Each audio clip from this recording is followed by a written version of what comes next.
Macbeth एक brave hero के रूप में शुरू होता है, लेकिन सिर्फ एक रात में एक भविष्यवाणी उसे मर्डर, पागलपन और खून की तरफ धकेल देती है।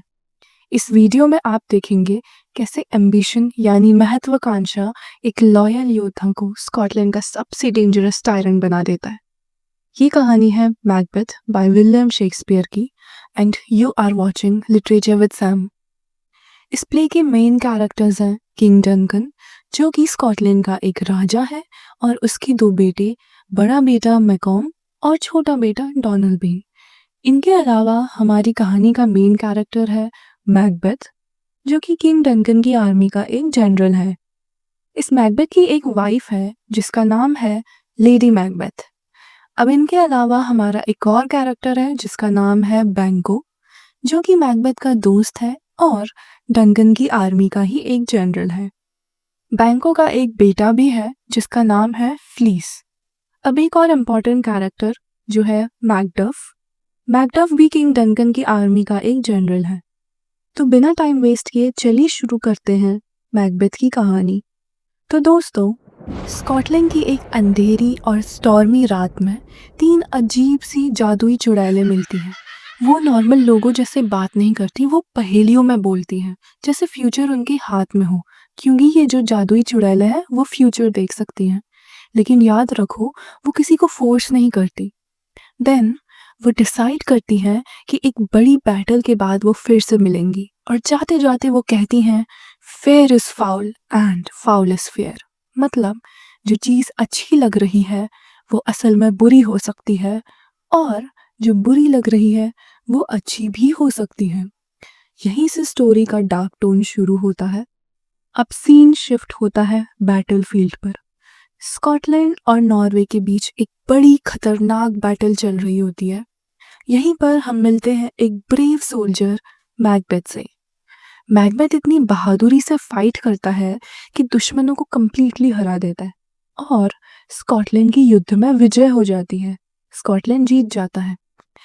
किंग डंकन, जो कि स्कॉटलैंड का राजा है, मैकबेथ से बहुत इम्प्रेस्ड होता है, और मैकबेथ को रिवॉर्ड के तौर पर थेन ऑफ कैडोर बना दिया जाता है। थेन ऑफ कैडोर एक टाइटल है जो किंग डंकन ने मैकबेथ को बनाया है। इस पॉइंट पर मैकबेथ एक परफेक्ट, ब्रेव, लॉयल और सबका फेवरेट हीरो होता है।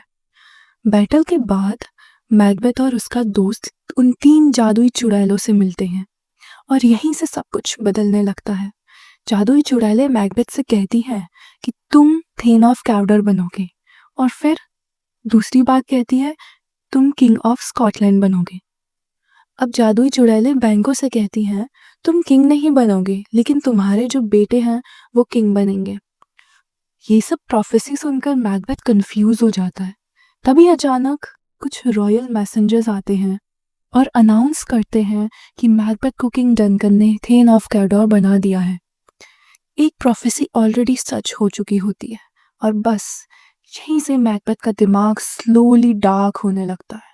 मैकबेथ का दिमाग घूम जाता है। वो सोचने लगता है कि अगर पहली बात सच हो गई तो तीसरी भी हो सकती है, और वो तीसरी बात है बैंको के बेटे किंग बनेंगे। यहीं से मैकबेथ के अंदर एम्बिशन का बीज उगने लगता है। थोड़ी देर बाद किंग डंकन अनाउंस करते हैं कि उनका बेटा मैकॉम स्कॉटलैंड का नेक्स्ट किंग बनेगा। मैकबेथ के लिए ये एक बड़ा झटका होता है, क्योंकि मैकॉम अब उसके और क्राउन के बीच आ गया है। पहली बार मैकबेथ का दिमाग में थॉट्स आने लगते हैं। वो पावर और मर्डर के बारे में सोचने लगता है। मैकबेथ अपनी वाइफ लेडी मैकबेथ को लेटर लिखता है और सारी प्रोफेसीज के बारे में बताता है। लेडी मैकबेथ सुनते ही समझ जाती है कि ये मौका हाथ से नहीं जाना चाहिए। उसे लगता है मैकबेथ ज़्यादा सॉफ्ट, ज़्यादा इमोशनल है, इसलिए लेडी मैकबेथ एविल पावर से स्ट्रेंथ मांगती है ताकि मैकबेथ हर्टलेस बन सके। और जब मैकबेथ घर आता है, लेडी मैकबेथ उसे मैनिपुलेट और टॉन्ट करती है। उस रात किंग डंकन मैकबेथ के कैस्टल में आता है और वहीं सोता है। अब लेडी मैकबेथ प्लान बनाती है कि आज रात किंग डंकन जिंदा नहीं बचेगा। लेडी मैकबेथ गार्ड्स को वाइन पिलाकर उन्हें बेहोश कर देती है। फिर मैकबेथ को हवा में एक फ्लोटिंग डैगर यानी उड़ने वाला एक खंजर दिखाई देता है, जो उसे किंग के रूम की तरफ ले जाता है। मैकबेथ हेजिटेट करता है, लेकिन लेडी मैकबेथ के वर्ड्स उसे तोड़ देते हैं।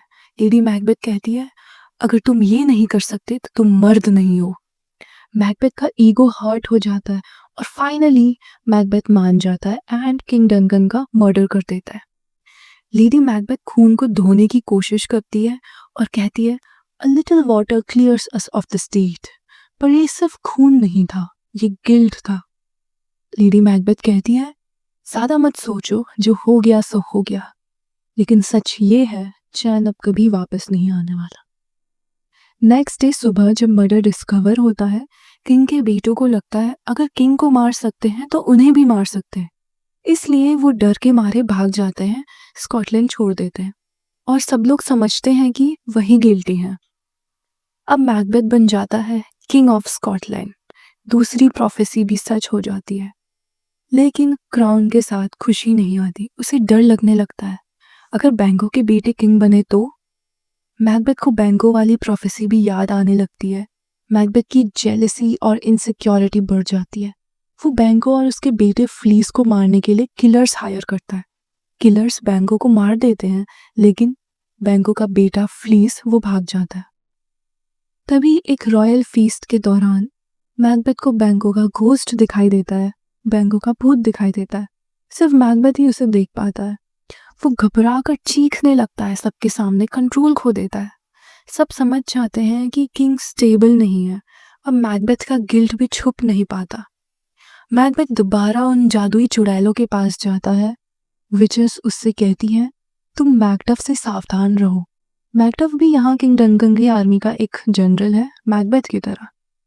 फिर आगे चुड़ैलें मैकबेथ से कहती हैं, जो आदमी औरत से पैदा हुआ हो वो तुम्हें कभी नहीं मार पाएगा और तुम तब तक सेफ हो जब तक बर्नम वुड चल कर ना आए। बर्नम वुड एक जंगल का नाम है। मैकबेथ ओवर कॉन्फिडेंट हो जाता है, क्योंकि दुनिया में कोई ऐसा इंसान नहीं जो औरत से ना पैदा हो, और जंगल कभी चल कर नहीं आते। बर्नम वुड जो कि एक जंगल है।